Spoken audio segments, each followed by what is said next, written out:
नमस्कार दोस्तों, अगर आप भी भारत और दक्षिण अफ्रीका के बीच खेले गए तीसरे T20 महामुकाबला के रोमांचक मैच और भारतीय टीम की शानदार जीत को देखने के बाद खुश हैं, तो हमारी इस वीडियो को एक लाइक जरूर कीजिएगा। आज के हमारी इस वीडियो का लाइव टारगेट मैच 100 लाइक है, तो दिल से वीडियो को लाइक करना नहीं भूलिएगा दोस्तों। आपको पता ही है कि भारतीय क्रिकेट टीम और दक्षिण अफ्रीका क्रिकेट टीम के बीच में 4 मैचों की T20 श्रृंखला चल रही है। इसके तीसरे T20 महामुकाबले में भारतीय टीम और दक्षिण अफ्रीका की महाटक्कर हुई और जिस रोमांचक महामुकाबले में अंत तक यह कह पाना संभव नहीं था कि कौन सी टीम जीतेगी, फिर आखिरी ओवर में भारतीय टीम ने कमाल का प्रदर्शन करके मुकाबले में रोमांच की सारी हदें पार कर दी। तो ऐसे में आपको इस महामुकाबला का टर्निंग पॉइंट और पूरा हाईलाइट आगे दिखाने जा रहे हैं, तो वीडियो को अंत तक जरूर देखिएगा। साथ ही साथ अगर नए हैं तो चैनल को सब्सक्राइब करना नहीं भूलिएगा। दोस्तों, बता दें कि 4 मैचों की T20 श्रृंखला खेलने के लिए भारतीय क्रिकेट टीम सूर्य कुमार यादव की कप्तानी में दक्षिण अफ्रीका के दौरे पर है, जहां पहले 2 T20 महामुकाबला के बाद जब तीसरा T20 महामुकाबला खेला गया तो इस महामुकाबले में T20 क्रिकेट इतिहास की 2 सबसे घातक टीम में एक दूसरे के आमने सामने थी, जहां सूर्य कुमार यादव की कप्तानी वाली भारतीय टीम के सामने एडन मार्करम की दक्षिण अफ्रीका टीम मौजूद थी। इस मुकाबले में जब सिक्का उछाला गया तो यह दक्षिण अफ्रीका के कप्तान ने तो जीतकर पहले गेंदबाजी करने का फैसला किया। इसके बाद भारतीय बल्लेबाजी जब मैदान पर उतरी तो भारत की तरफ से संजू सैमसन और अभिषेक शर्मा के कंधों पर ओपनिंग की जिम्मेदारी थी। इन दोनों को अपनी टीम को एक बेहतरीन शुरुआत दिलानी थी, मगर भारतीय टीम की यह जोड़ी सफल नहीं हो पाई और पहला ओवर लेकर आए मार्को यानसेन ने ओवर की दूसरी ही गेंद पर संजू सैमसन को क्लीन बोल्ड कर भारतीय टीम को पहला बड़ा झटका दिया, जहां संजू सैमसन एक बार फिर फ्लॉप हुए और अपना खाता भी नहीं खोल पाए और भारतीय टीम ने बिना खाता खोले ही अपना पहला विकेट गंवा दिया।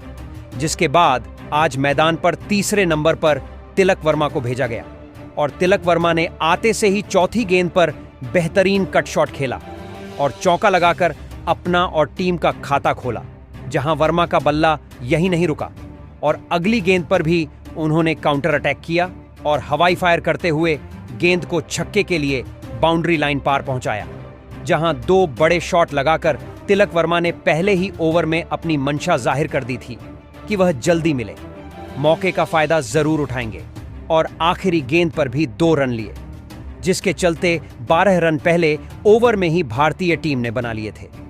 इतनी बेहतरीन शुरुआत मिलने के बाद दूसरी तरफ अभिषेक शर्मा कहां रुकने वाले थे और उन्होंने भी अपने बल्ले का मुंह खोला और गेंदबाजी करने आए। गेराल्ड कोएटजी को आड़े हाथों लेते हुए दूसरी गेंद पर पहले चौका जड़ा, इसके बाद चौथी गेंद पर एक बेहतरीन छक्का ठोक डाला। अभिषेक शर्मा यही नहीं रुके और अगली गेंद को भी उन्होंने निशाना बनाया और चौके के लिए गेंद को सीमा रेखा के बाहर भेज दिया और 15 रन इस ओवर में बना डाले। अब दोनों ही बल्लेबाज अब अपनी लय में आ चुके थे और इन दोनों ने भारतीय टीम के लिए एक बेहतरीन साझेदारी बनाना शुरू कर दिया था, जिसके बाद एक बार फिर तिलक वर्मा ने अपना बल्ला चलाया और चौथे ओवर में एक चौका ठोक डाला। वहीं दूसरी तरफ अभिषेक शर्मा का बल्ला आज आग उगल रहा था और उन्होंने 5वें ओवर में 2 बेहतरीन एक के बाद एक छक्के ठोककर मैदान में तूफान ला दिया और भारतीय टीम के स्कोर को 50 रनों के पार पहुंचाया और अब इन दोनों के बीच अर्धशतकीय साझेदारी बन चुकी थी, जिसके बाद इसी ओवर की 5वीं गेंद पर अभिषेक शर्मा के बल्ले से भी एक चौका देखने को मिला। अब यह दोनों रुकने का नाम नहीं ले रहे थे और एक के बाद एक बड़े शॉट लगा रहे थे, जहां पावर प्ले के आखिरी ओवर में भी अभिषेक शर्मा ने एक बेहतरीन छक्का कवर्स की दिशा में लगाया और 6 ओवर में भारतीय टीम ने 70 रन स्कोर बोर्ड पर लगा दिए थे, जहां 7वां ओवर कप्तान एडम मार्करम लेकर आए, लेकिन उनके इस ओवर में भी दूसरी ही गेंद पर अभिषेक शर्मा ने चौका ठोका, तो वहीं दूसरी तरफ तिलक वर्मा ने एक बेहतरीन छक्का थर्ड मैन की तरफ लगाया।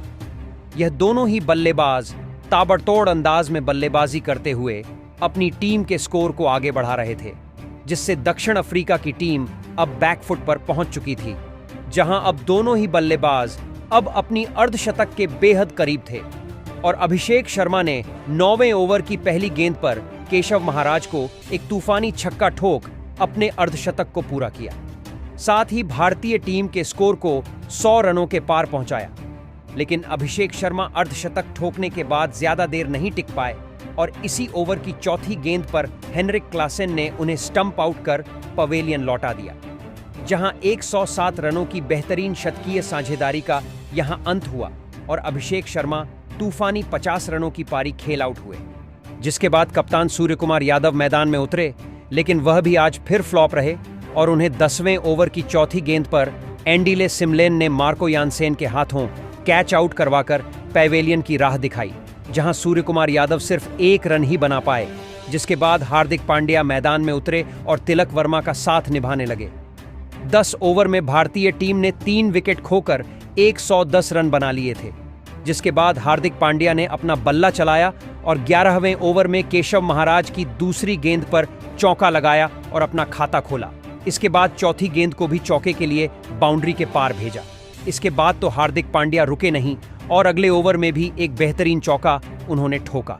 अब इन दोनों के बीच शानदार साझेदारी बननी शुरू हो गई थी। वहीं दूसरी तरफ तिलक वर्मा ने 13वें ओवर की दूसरी गेंद पर 1 रन लिया और अपना अर्धशतक पूरा किया।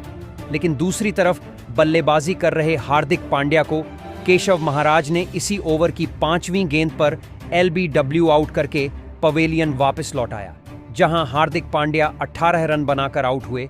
जिसके बाद रिंकू सिंह मैदान में उतरे, लेकिन विकेट गिरने का दबाव तिलक वर्मा पर बिल्कुल भी नहीं दिखा और उन्होंने अर्धशतक लगाने के बाद और भी तूफानी बल्लेबाजी करना शुरू कर दिया, जहां 15वें ओवर में केशव महाराज की तीसरी गेंद पर पहले उन्होंने चौका लगाया और अगली ही गेंद को घुटना टिकाते हुए स्लॉग स्विप खेला और गेंद को छक्के के लिए बाउंड्री लाइन पार पहुंचाया, जहां वह यही नहीं रुके और अगली ही गेंद पर भी एक लाजवाब चौका ठोक डाला। इसी के चलते भारतीय टीम का स्कोर 150 रनों के पार पहुंच चुका था और अब तिलक वर्मा रुकने का नाम नहीं ले रहे थे और अपने शतक के करीब पहुंच रहे थे, जहां अगले ही ओवर में उन्होंने गेराल्ड कोएट्जी को निशाना बनाया और पहली गेंद पर सामने की तरफ गगनचुंबी शॉट खेल छक्का लगाया, जहां तीसरी गेंद पर भी एक बेहतरीन टाइमिंग भरा शॉट खेल इस गेंद को भी छक्के के लिए बाउंड्री लाइन पार पहुंचाया, जहां आखिरी गेंद पर भी तिलक वर्मा ने चौका लगाया और इस ओवर में 21 रन बना डाले। वहीं दूसरी तरफ रिंकू सिंह भी 1-2 रन भागकर साझेदारी बना रहे थे और तिलक वर्मा का साथ निभा रहे थे, जहां तिलक वर्मा ने 18वें ओवर की पहली ही गेंद पर भी एक चौका लगाया और अब इन दोनों के बीच अर्धशतकीय साझेदारी बन चुकी थी, जहां इस साझेदारी को एंडिले सिमलेन ने इसी ओवर में तोड़ा और रिंकू सिंह को क्लीन बोल्ड कर पवेलियन वापस भेज दिया, जहां रिंकू सिंह 8 रन बनाकर आउट हुए और भारतीय टीम ने 5 विकेट 190 रनों पर खो दिए थे। जिसके बाद रमनदीप सिंह को मैदान में उतारा गया और उन्होंने आते से ही एक बेहतरीन झन्नाटेदार छक्का ठोका और अपना खाता खोला, जहां रमनदीप यही नहीं रुके और अगले ही ओवर में उन्होंने एक चौका भी लगाया और भारतीय टीम के स्कोर को 200 रनों के पार पहुंचाया। दूसरी तरफ तिलक वर्मा अपने शतक से सिर्फ 4 रन दूर थे और उन्होंने 19वें ओवर की 5वीं गेंद पर लॉन्ग ऑफ बाउंड्री की तरफ शॉट खेला और चौका लगाकर अपना शतक पूरा किया, जिसका सभी ने तालियां बजाकर अभिवादन किया, जहां इस ओवर की आखिरी गेंद पर भी एक शानदार छक्का ठोका। आखिरी ओवर मार्को यानसेन लेकर आए। ये ओवर इनका शानदार रहा, जहां 5वीं गेंद पर रमनदीप सिंह रन आउट हुए और 218 रनों के स्कोर पर भारतीय टीम ने अपना 6वां विकेट खोया। आखिरी गेंद पर अक्षर पटेल ने 1 रन लिया और दोस्तों तिलक वर्मा की 56 गेंदों में 107 रनों की ऐतिहासिक पारी की बदौलत भारतीय टीम ने 219 रनों का एक सबसे बड़ा लक्ष्य साउथ अफ्रीका की टीम के आगे रखा। उसके बाद भारतीय टीम से मिले 220 रनों के विशाल लक्ष्य का पीछा करने साउथ अफ्रीका के 2 दिग्गज ओपनर बल्लेबाज मैदान में उतरे थे, रायन रिकेल्टन और रीजा हेंड्रिक्स के कंधों पर। इस महामुकाबले में अपनी टीम को एक शानदार ओपनिंग शुरुआत दिलाने की बहुत ही बड़ी जिम्मेदारी थी और साउथ अफ्रीका के इन 2 धमाकेदार ओपनर बल्लेबाजों ने आते ही भारतीय गेंदबाजी पर बड़े शॉट खेलना शुरू कर दिया था। रायन रिकेल्टन इस मुकाबले में गजब के फॉर्म में नजर आ रहे थे, लेकिन तभी गेंदबाजी पर आए अर्शदीप सिंह ने रायन रिकेल्टन को ही क्लीन बोल्ड कर दिया रायन रिकेल्टन 15 गेंद में 20 रन बनाकर आउट हो गए। रायन रिकेल्टन के जल्दी आउट हो जाने के बाद अब साउथ अफ्रीका के कप्तान एडन मार्क्रम बल्लेबाजी करने मैदान में उतरे थे, लेकिन एक छोर पर सेट हो चुके रिजा हेंड्रिक्स भारतीय गेंदबाजी पर लगातार बड़े शॉट खेल रहे थे। अक्षर पटेल के एक ही ओवर में रिजा हेंड्रिक्स ने 2 लगातार चौके लगा दिए थे, लेकिन तभी गेंदबाजी पर आए वरुण चक्रवर्ती ने खतरनाक बल्लेबाजी कर रहे रिजा हेंड्रिक्स को संजू सैमसन के हाथों स्टंप आउट कर दिया। रिजा हेंड्रिक्स 13 गेंद में 21 रन बनाकर आउट हो गए। अब भारतीय गेंदबाजी ने शुरुआत में ही साउथ अफ्रीका के दोनों ही ओपनर बल्लेबाजों को आउट कर दिया था। यह मुकाबला भारतीय टीम की तरफ मुड़ने लगा था, लेकिन अब बल्लेबाजी के लिए ट्रिस्टन स्टब्स मैदान में उतरे थे और स्टब्स ने आते ही 2 शानदार चौके लगाकर अपना खाता खोला था। अब कप्तान एडन मार्क्रम और ट्रिस्टन स्टब्स के बीच भी एक और साझेदारी बन रही थी, लेकिन भारतीय गेंदबाजी के सामने बड़े शॉट खेलना साउथ अफ्रीका के इन 2 खतरनाक बल्लेबाजों को तक मुश्किल हो रहा था, जिस वजह से दबाव साउथ अफ्रीका की बल्लेबाजी पर बढ़ने लगा था। और इसी दबाव के बीच गेंदबाजी पर आए अक्षर पटेल ने खतरनाक बल्लेबाजी कर रहे ट्रिस्टन स्टब्स को एलबीडब्ल्यू आउट कर दिया। ट्रिस्टन स्टब्स 12 गेंद में 12 रन बनाकर आउट हो गए। भारतीय टीम की स्पिन गेंदबाजी इस मुकाबले में भी साउथ अफ्रीका की बल्लेबाजी के लिए किसी बुरे सपने की तरह साबित हो रही थी। अब बल्लेबाजी के लिए साउथ अफ्रीका के सबसे खतरनाक बल्लेबाज यानी हेनरी क्लासन मैदान में उतरे थे, लेकिन अब कप्तान एडन मार्क्रम ने अपने हाथ खोलना शुरू कर दिया था और वरुण चक्रवर्ती को एक के बाद एक 2 शानदार साउथ अफ्रीका के कप्तान ने छक्के लगा दिए थे। लेकिन इसी ओवर में एक और छक्का लगाने के चक्कर में कप्तान एडन मार्क्रम रमनदीप सिंह के हाथों कैच आउट हो गए। एडन मार्क्रम 18 गेंद में 29 रन बनाकर आउट हो गए। अब साउथ अफ्रीका के 4 बड़े बल्लेबाज आउट हो चुके थे। रिक्वायर्ड रन रेट का दबाव लगातार साउथ अफ्रीका की बल्लेबाजी पर बढ़ रहा था। अब बल्लेबाजी के लिए डेविड मिलर मैदान में उतरे थे। साउथ अफ्रीका की इसी जोड़ी पर इस मुकाबले में उनकी पूरी किस्मत टिकी हुई थी और साउथ अफ्रीका की यह खतरनाक जोड़ी इस मुकाबले में गजब के फॉर्म में नजर आ रही थी। खास करके हेनरी क्लासन भारतीय गेंदबाजी पर ऐसे चौके लगा रहे थे जिसने मैदान में बैठे हर एक दर्शक के होश उड़ा दिए थे। पारी के 14वें ओवर में गेंदबाजी पर आए वरुण चक्रवर्ती के एक ही ओवर में हेनरी क्लासन ने 3 छक्के और एक शानदार चौका लगा दिया था। दबाव अब भारतीय गेंदबाजी पर आ चुका था, क्योंकि हेनरी क्लासन की इस तरह की बल्लेबाजी आसानी से पूरा मुकाबला पलट सकती थी। डेविड मिलर और हेनरी क्लासन की यह जोड़ी भारतीय गेंदबाजी को लगातार दबाव में डाल रही थी। देखते ही देखते दोनों के 50 रनों की साझेदारी भी पूरी हो चुकी थी।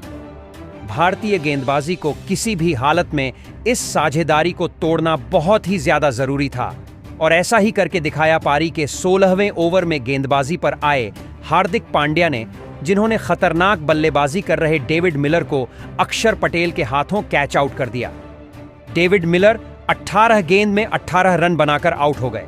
भारतीय टीम की गजब की गेंदबाजी ने साउथ अफ्रीका के एक खतरनाक बल्लेबाज को अब आउट कर दिया था, लेकिन अभी भी हेनरी क्लासन मैदान में मौजूद थे। अब मुकाबला आखिरी 4 ओवरों में पहुंच चुका था, जहां पर साउथ अफ्रीका को जीत के लिए 77 रनों की जरूरत थी। अब इस पारी का 17वां ओवर रवि बिश्नोई डालने आए, लेकिन विकेट गिरने के बाद बल्लेबाजी के लिए आए। मार्को एंसन ने रवि बिश्नोई की इस ओवर में 2 गजब के छक्के लगा दिए और इस ओवर में साउथ अफ्रीका की टीम को 18 रन मिल गए। अब साउथ अफ्रीका को जीत के लिए आखिरी 3 ओवरों में 59 रनों की जरूरत थी। अब इस पारी का 18वां ओवर अर्शदीप सिंह डालने आए और अर्शदीप सिंह ने इस ओवर में भारतीय टीम के लिए सबसे बड़ा खतरा बन चुके हेनरी क्लासन को तिलक वर्मा के हाथों कैच आउट कर दिया। हेनरी क्लासन 20 गेंदों में 41 रन बनाकर आउट हो गए। अर्शदीप सिंह ने इस पूरे मुकाबले का एक सबसे बड़ा विकेट भारतीय टीम को दिलाया था। अब बल्लेबाजी के लिए जेराल्ड कोटजे मैदान में उतरे थे, तो वही अर्शदीप सिंह ने अपने इस ओवर में केवल 8 ही रन दिए, जिस वजह से अब आखिरी 2 ओवरों में साउथ अफ्रीका की टीम को 51 रनों की जरूरत थी। अब इस पारी का 19वां ओवर हार्दिक पांड्या डालने आए, लेकिन हार्दिक पांड्या की इस ओवर में मार्को यानसेन ने ऐसी हैरान करने वाली बल्लेबाजी करके दिखाई जिसने सभी के होश उड़ा दिए। और इस ओवर में मार्को यानसेन ने 3 चौके और 2 छक्के लगाते हुए इस ओवर से 26 रन बना लिए। एक पूरी तरह हारा हुआ मुकाबला अब आखिरी ओवर में पहुंच चुका था, जहां पर अब साउथ अफ्रीका की टीम को जीत के लिए 25 रनों की जरूरत थी। अब इस पारी का निर्णायक ओवर अर्शदीप सिंह डालने आए थे और अर्शदीप सिंह के इस ओवर की पहली गेंद पर जेराल्ड कोटजे ने 1 रन लिया। अब आखिरी 5 गेंद में साउथ अफ्रीका को जीत के लिए 24 रनों की जरूरत थी। अब स्ट्राइक पर मार्को नसन आए थे और मार्को नसन ने इस ओवर की दूसरी गेंद पर एक शानदार छक्का लगा दिया।